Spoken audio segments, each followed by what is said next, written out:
আসসালামু আলাইকুম। উত্তর হাই স্কুল অ্যান্ড কলেজের অনলাইন পেজ থেকে তোমাদের সবাইকে স্বাগতম জানাচ্ছি। আজকে আমি অধ্যায় 1-এর নতুন আরেকটি টপিক আলোচনা করব।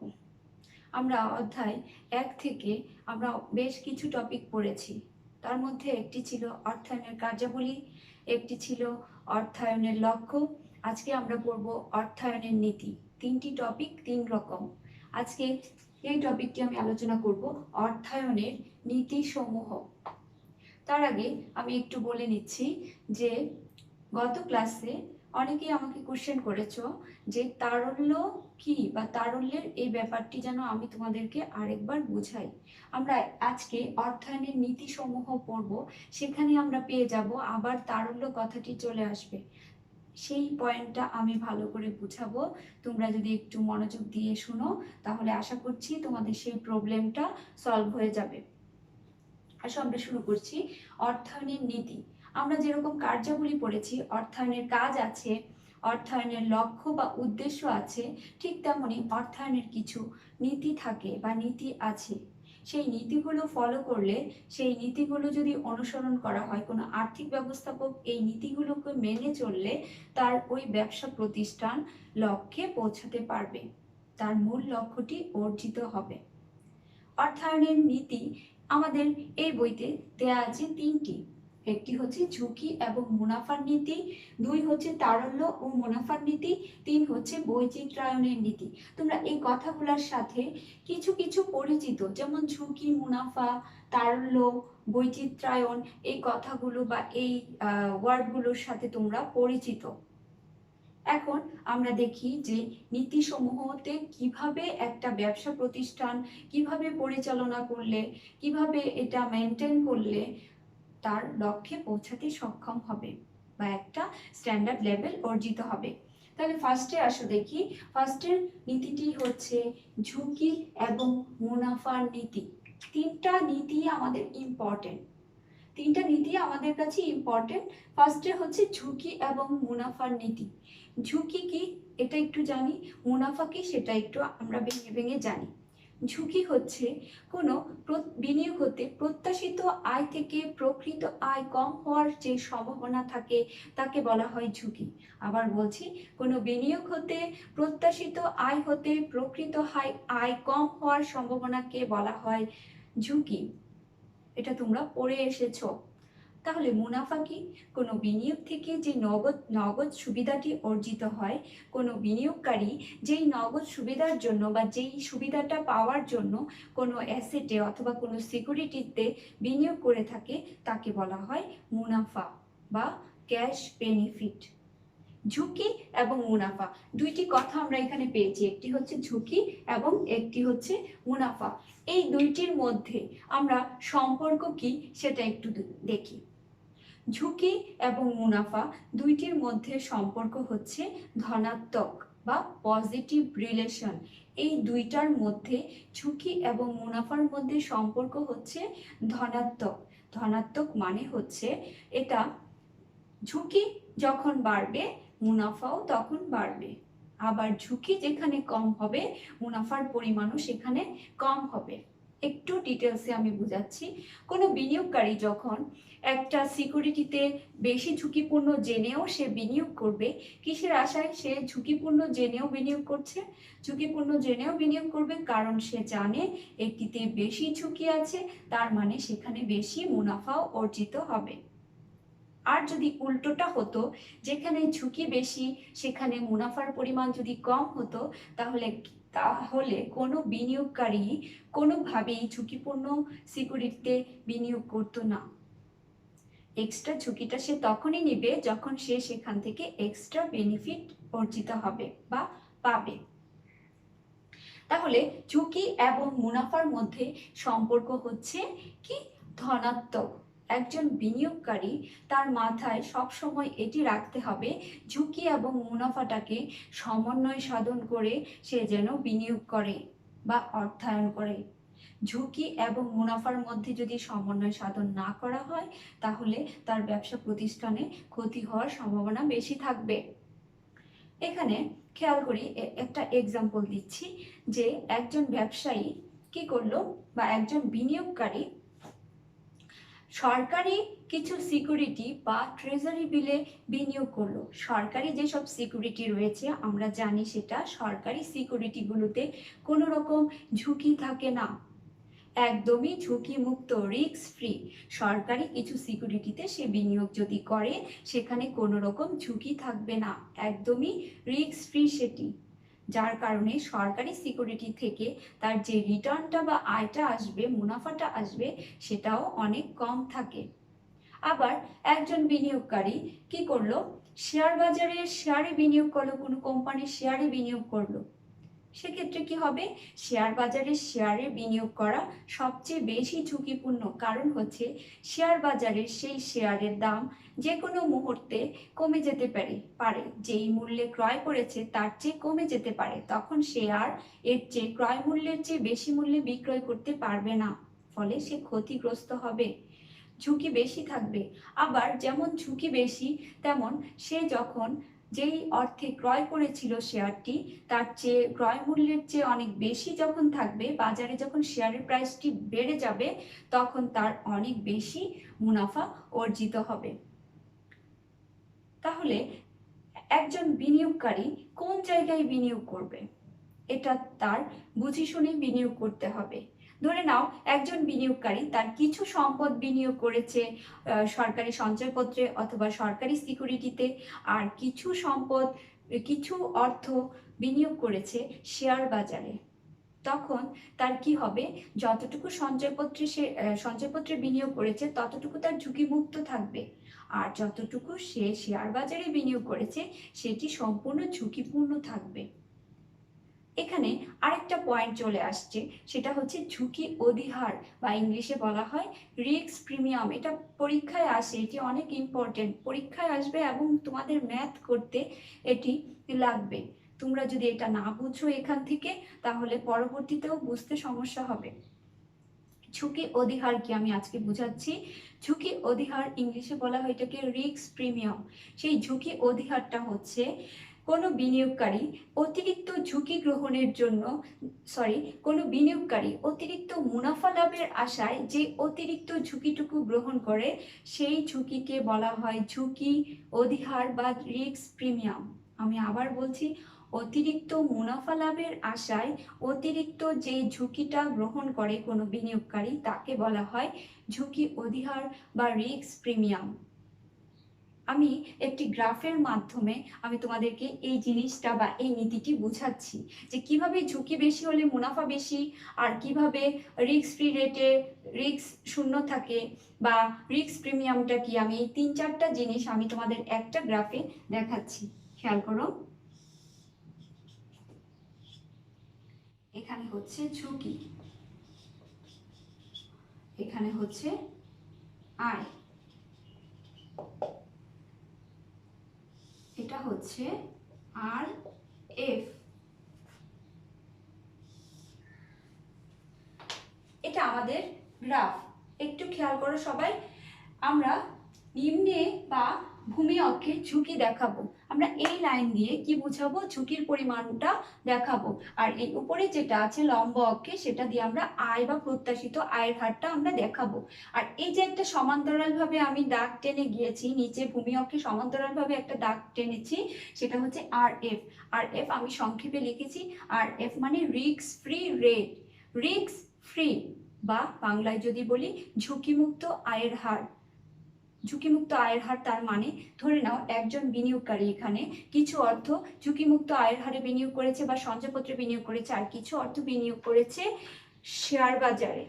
সেক্ষেত্রে সে যতটুকু পরিমাণ অর্থ সরকারি সিকিউরিটিতে বিনিয়োগ করেছে ততটুকু পরিমাণ তার কোনো ঝুঁকি নেই। খেয়াল করো, এই নিম্ন অক্ষে আমরা ঝুঁকি শো করছি, এখানে তার কোনো ঝুঁকি নাই। এই যে দেখো শূন্য আছে, এই রেখাটা শূন্য এবং সমান্তরাল ভাবে, এটাতে কোনো রকম ঝুঁকি থাকবে না, সে এতটুকু রিটার্ন সে নিশ্চিতভাবে পাচ্ছে, এখানে কোনো ঝুঁকি নেই।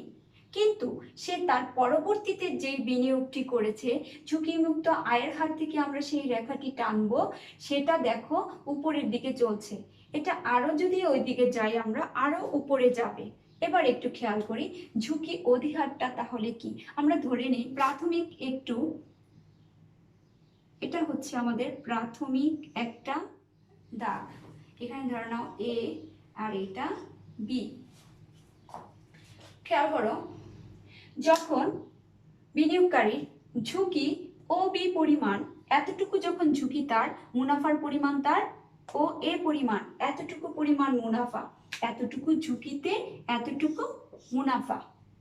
যদি আমরা ঝুঁকির পরিমাণ বাড়িয়ে দিই, ধরে নাও এখানে আরেকটা বিন্দু দিয়ে দিচ্ছি সি, এই যে এখানে উঠলো রেখাটা, দেখো খেয়াল করে দেখো, ঝুঁকির পরিমাণ যখন বেড়ে গেল, বি থেকে সি পর্যন্ত বৃদ্ধি পেল, তখন মুনাফার পরিমাণও, এখানে আরেকটা দিয়ে দিচ্ছি ডি, মুনাফার পরিমাণও এ থেকে বৃদ্ধি পেয়ে কত হলো, ডিতে গেল। এটার মাধ্যমে আমরা বুঝতে পারছি যে ঝুঁকি যত বৃদ্ধি পাবে মুনাফার পরিমাণও তত বৃদ্ধি পাবে, যার কারণে এটাকে বলা হয় পজিটিভ রিলেশনশিপ বা ধনাত্মক সম্পর্ক, দুইটির মধ্যে ধনাত্মক সম্পর্ক। তুমি যদি আরো বৃদ্ধি করো, সি থেকে যদি ইতে নাও, এখানে রেখা আনো, তাহলে এটা উপরে যাবে, এখানে আসবে, সাথে সাথে কি বেড়ে যাবে, মুনাফার পরিমাণ আস্তে আস্তে বাড়বে। তাহলে এটা দিয়ে আমরা বুঝতে পারছি কি, যেখানে ঝুঁকি বেশি সেখানে কি মুনাফার পরিমাণও বেশি হবে, দুটির মধ্যে কি সম্পর্ক, ধনাত্মক সম্পর্ক। এবার আসো ঝুঁকি অধিহারটা আমি বুঝিয়েছিলাম। ঝুঁকি অধিহারটা একদমই সহজ। একজন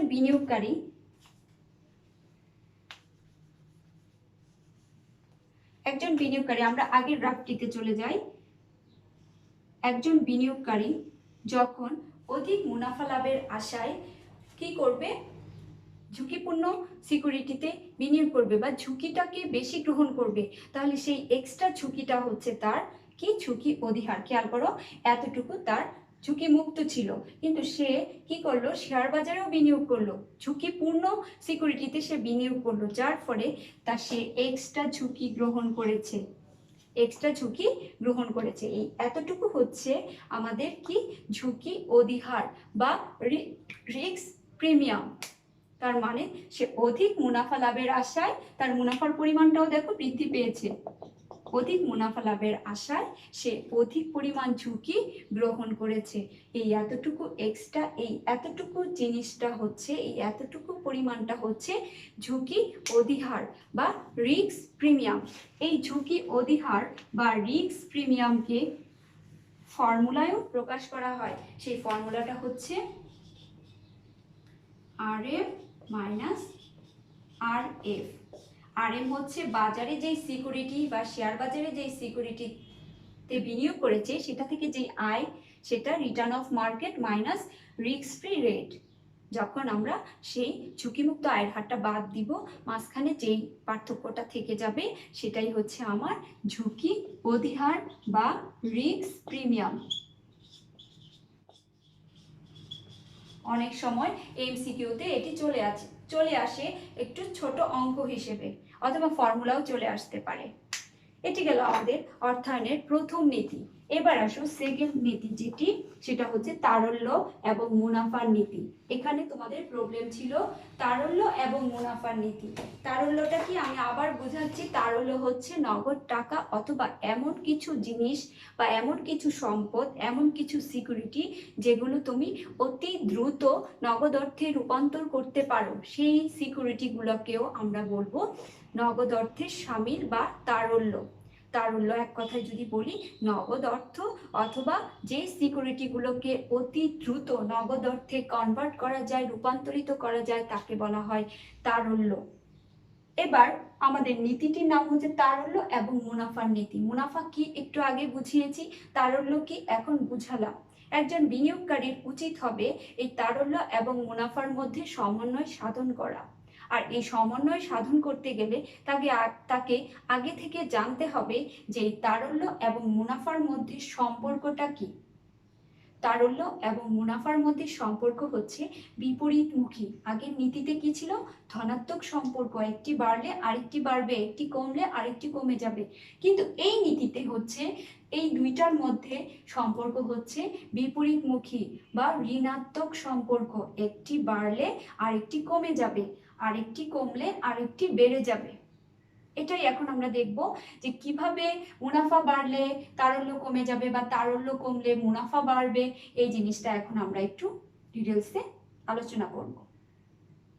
এখন আসো ধরে নাও একজন আর্থিক ব্যবস্থাপক, তার ব্যবসায়ে প্রতিদিন অনেক ধরনের লেনদেন হচ্ছে বা অনেক ধরনের তাকে চলতি ব্যয় তাকে মেটাতে হচ্ছে।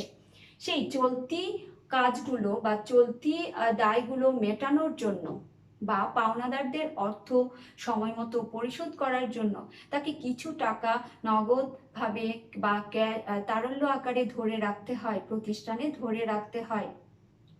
আর অতিরিক্ত তার হাতে যে অতিরিক্ত টাকা থাকবে সেটি কোনো লাভজনক খাতে বিনিয়োগ করতে হয়। সেই লাভজনক খাতে বিনিয়োগ করলে সেখান থেকে কি আসবে? প্রতিষ্ঠানে একটা মুনাফা আসবে। আর তারল্যটা ধরে রাখা হয় যাতে চলতি ব্যয়গুলো মেটাতে সক্ষম হয়। যদি তারল্য ধরে রাখা না হতো তাহলে প্রতিষ্ঠানে চলতি ব্যয়গুলো মেটাতে পারতো না, ফলে প্রতিষ্ঠান দেউলিয়া হয়ে যাওয়ার সম্ভাবনা বেশি থাকতো, দেউলিয়াত্বের ঝুঁকি বেশি থাকতো।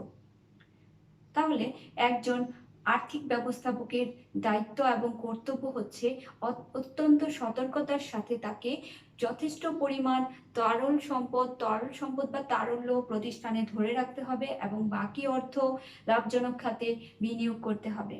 এমন করা যাবে না যে প্রয়োজনের চেয়ে কম অর্থ হাতে ধরে রাখলো, কিসের আশায়? বেশি মুনাফা লাভের আশায়। সে কি করলো? বেশি বিনিয়োগ করে ফেললো অল্প ক্যাশ টাকা হাতে রেখে।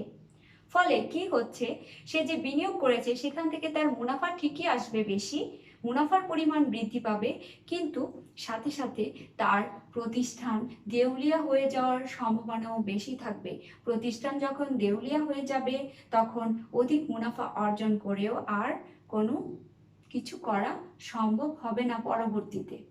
আবার যদি উল্টোটা করি যে দেউলিয়াত্বের ঝুঁকিটা কমানোর জন্য বা প্রতিষ্ঠান যেন দেউলিয়া না হয়ে যায় সেজন্য বেশি পরিমাণ, প্রয়োজনের চেয়ে বেশি পরিমাণ নগদ অর্থ হাতে রাখা হলো এবং বিনিয়োগ করা হলো একদমই কম, সেক্ষেত্রে কি হবে? তারল্য বেশি রাখার ফলে অতিরিক্ত কিছু নগদ অর্থ ব্যবসায়ে অব্যবহৃত অবস্থায় পড়ে থাকবে, কোনো কাজে আসবে না। আর অপরদিকে তার বিনিয়োগও বিনিয়োগ কমে যাবে, আর বিনিয়োগ যখন কমে যাবে তখন তার মুনাফার পরিমাণও কমে যাবে। এই জন্য আমি একটু আগে বলেছিলাম যে তারল্য এবং মুনাফার মধ্যে সম্পর্ক হচ্ছে কি? ঋণাত্মক বা বিপরীতমুখী। তারল্য যদি বেশি রাখা হয় মুনাফা কমে যাবে, আর যদি তারল্য কম রাখা হয় মুনাফা বৃদ্ধি পাবে। সাথে সাথে বিনিয়োগটাও যদি আমাদের আসে পরীক্ষায়, যে বিনিয়োগের সাথে কি সম্পর্ক, তারল্যের কি সম্পর্ক বিনিয়োগের সাথে? তারল্যের সম্পর্ক হচ্ছে তারল্য যদি বেশি রাখা হয় বিনিয়োগ কমে যাবে, আর যদি তারল্য কম রাখা হয় বিনিয়োগ বেশি হবে বা বৃদ্ধি পাবে। এটি তোমরা নিশ্চয়ই বুঝতে পেরেছ। এবার আসো 3 নাম্বার পয়েন্ট, বৈচিত্র্যায়নের নীতি। এই পয়েন্টটি তোমরা ভালো করে পারো আমি জানি, এটি তোমরা স্কুলে ভালো করে শিখেছো এবং সবাই মোটামুটি পারো। তারপরেও আমি একটু বুঝাচ্ছি, সেটি হচ্ছে বৈচিত্র্যায়নের নীতি। ইংলিশে বলা হয় এটাকে পোর্টফোলিও নীতি। বৈচিত্র্যায়নের নীতি, এই বৈচিত্র্যায়ন কথাটির চেয়ে পোর্টফোলিও কথাটি বেশি পরিচিত। পোর্টফোলিও কি বা বৈচিত্র্যায়ন কি?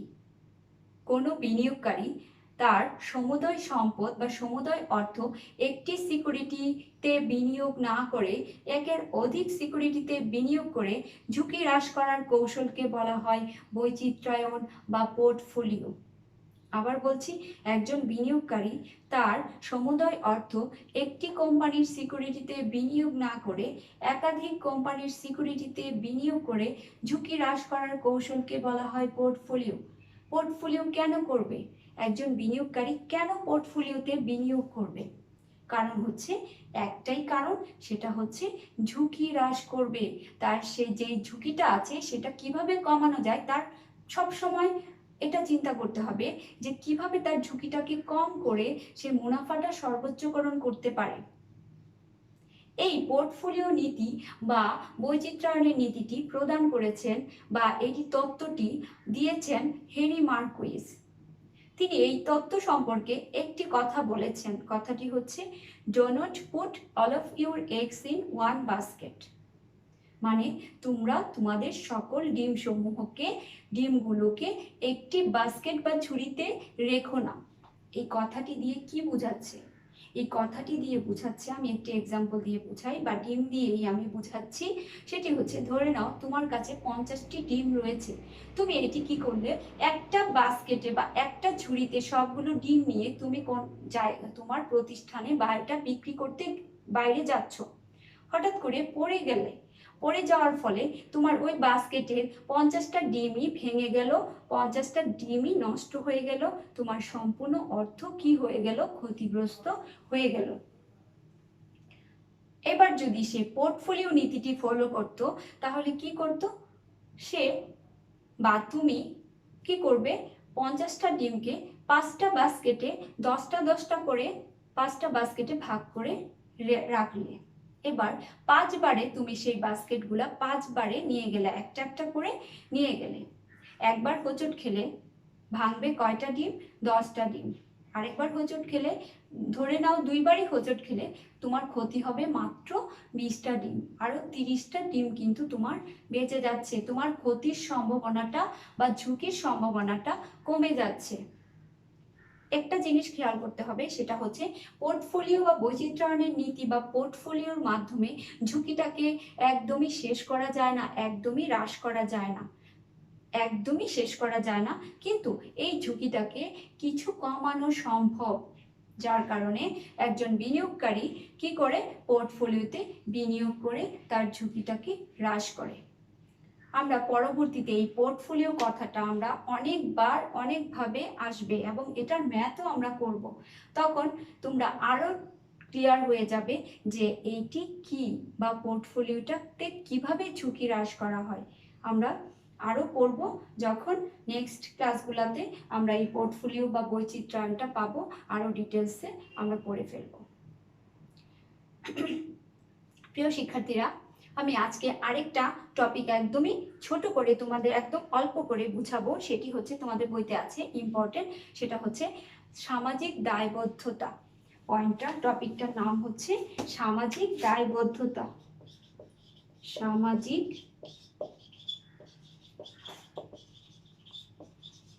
সামাজিক দায়বদ্ধতা শুধুমাত্র ব্যবসা পরিচালনা করলে বা ব্যবসা প্রতিষ্ঠান দিয়ে সেখান থেকে বেশি বেশি মুনাফা অর্জন করাই একটা প্রতিষ্ঠান বা আর্থিক ব্যবস্থাপকের দায়িত্ব কর্তব্য হতে পারে না, উদ্দেশ্যও হতে পারে না। সমাজের প্রতি তার কিছু দায়িত্ব এবং কর্তব্য থাকবে। সামাজিক দায়বদ্ধতা হচ্ছে ব্যবসায়ী শ্রেণীর বা ব্যবসায় সমাজের প্রতি যে দায়িত্ব এবং কর্তব্য রয়েছে তাকে বলা হয় সামাজিক দায়বদ্ধতা। একটা ব্যবসা প্রতিষ্ঠান গড়ে উঠলে তার সাথে বিভিন্ন পক্ষ জড়িত হয়ে যায়, যেমন ভোক্তা বা ক্রেতা। তুমি একটা প্রতিষ্ঠানে কলম উৎপাদন করছো বা মার্কার উৎপাদন করছো, এটা বিক্রি করছো যাদের কাছে, তারা হচ্ছে তোমার ভোক্তা বা কাস্টমার। তোমার প্রতিষ্ঠানে যারা কাজ করছে তারা হচ্ছে তোমার এমপ্লয়ি বা কর্মচারী। তারপরে হচ্ছে তোমার এখানে যারা বিনিয়োগ করছে তারা তোমার বিনিয়োগকারী। তুমি যাদেরকে ঋণ দিচ্ছ বা তুমি যাদের কাছ থেকে ঋণ নিয়ে আসছো তারা হচ্ছে তোমার কি? ঋণদাতা বা তুমি ঋণ গ্রহীতা। অথবা তোমার মার্কারের মতো আরেকটা প্রতিষ্ঠান কি করছে? মার্কার উৎপাদন করছে, সে হচ্ছে তোমার কি? প্রতিবেশী বা একই ধরনের সমজাতীয় প্রোডাক্ট বিক্রয়কারী ব্যবসায়ী শ্রেণী। এই যে বিভিন্ন পক্ষগুলা আছে, এটা তোমার সাথে জড়িত, তোমার ব্যবসা প্রতিষ্ঠানের সাথে এই পক্ষগুলো জড়িত, যার কারণে এই পক্ষগুলোর প্রতি তোমার কিছু দায়িত্ব এবং কর্তব্য থাকতে হবে। যেমন ভোক্তাদের প্রতি কি রকম দায়িত্ব থাকতে পারে? ভোক্তা, তুমি যদি মার্কারটা উন্নত মানের মার্কার কম দামে এটা ভোক্তার কাছে অতি দ্রুত সহজে এটি পৌঁছে দিতে পারো, তাহলে এটি হবে ভোক্তার জন্য অনেক সহজ।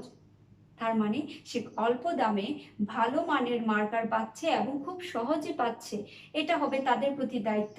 কর্মচারীদের প্রতি দায়িত্ব হচ্ছে তাদের দিয়ে শুধু কাজ করালেই হবে না, তাদের প্রতি কিছু দায়িত্ব কর্তব্য পালন করতে হবে। যেমন তাদেরকে সুষ্ঠু কর্মপরিবেশ দিতে হবে, তাদেরকে ন্যায্য পারিশ্রমিক দিতে হবে, তাদের সাথে ভালো ব্যবহার করতে হবে, তাদেরকে বিভিন্ন প্রণোদনা বা প্রেরণা দান করতে হবে। এটা ছাড়াও বিভিন্ন পক্ষ রয়েছে, সেই পক্ষের প্রতি তোমার কিছু দায়িত্ব এবং কর্তব্য রয়েছে, যেই কর্তব্য এবং দায়িত্বগুলোকে বলা হয় সামাজিক দায়বদ্ধতা। এই কোশ্চেনটা জ্ঞানমূলক এবং অনুধাবনে বেশি আসে। প্রিয় শিক্ষার্থীরা, তোমরা আশা করছি তোমরা বই কিনে ফেলেছ। আমি এটা অধ্যায় 1-এর লাস্ট ক্লাস, আমি নেক্সট দিন ইনশাল্লাহ আমি চ্যাপ্টার 3 বা ম্যাথের একটি চ্যাপ্টার শুরু করতে যাচ্ছি। এই জন্য তোমাদের বই লাগবে। বই ছাড়া আমি যদি বুঝাই তোমরা কখনো বুঝবে না, অথবা আমার ক্লাসটা বুঝবে কিন্তু পরে যখন তোমরা বাসায় ম্যাথ করতে যাবে বই ছাড়া তোমরা প্র্যাকটিস করতে পারবে না। প্রিয় শিক্ষার্থীরা, আজকের এই ক্লাসটি করার পর তোমরা কমেন্টসে আমাকে জানাবে কারা কারা বই কিনেছো। আমি সেটি দেখে পরবর্তী ক্লাসে তোমাদের আমি ম্যাথ করাবো অথবা পরবর্তী ক্লাস নিয়ে আলোচনা করব। তোমরা কমেন্টসে জানাবে কারা কারা তোমরা বই কিনেছো, কতজন তোমরা বই কিনে ফেলেছো। যারা কিনোনি তারা অনেক তাড়াতাড়ি বইটি কিনে ফেলো। আজকে এখানেই শেষ করব। সবাই ভালো থাকো, সুস্থ থাকো। আল্লাহ হাফিজ।